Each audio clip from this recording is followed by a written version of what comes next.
Am წუთებში სასტუმრო რადისონში აჭარის სივრცითი მოწყობის სქემის პრეზენტაცია მიმდინარეობს. პროექტი აჭარის გრძელვადიანი განვითარების ძირითადი მიმართულებების განსაზღვრის საშუალებას სექტორების მიხედვით იძლევა. მის სრულყოფაში და მონაცემთა ბაზის ჩამოყალიბებაში აკტიურად იყო ჩართული სამინისტროებისა და არასამთავრობო სექტორის წარმომადგენლები.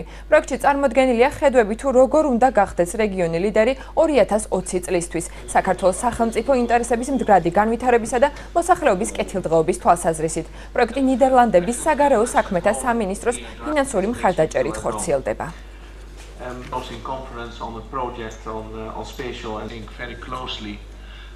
In the area of a planning system, but the important thing is the minister, Mr. Deputy Minister, powers mostly consist out of sand and out of clay.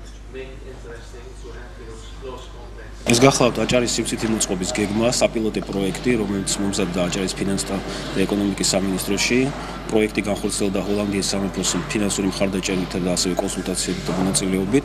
პროექტი ითვალისწინებს აჭარის სივრცითი მოწყობის გეგმის შემუშავებას, სქემის შემუშავებას, რომელიც მოიცავს როგორც ტექსტურ, ასევე გრაფიკულ ნაწილს და მასში ასახულია ყველა ის სიტუაციები, ანუ ის მოიცავს რამდენიმე ნაწილს, ხედვების რუკას მათ შორის, ანუ მომავლისათვის რა არის მნიშვნელოვანი და პერსპექტიული ცალკეული მუნიციპალიტეტისა და სოფლის განვითარებისათვის.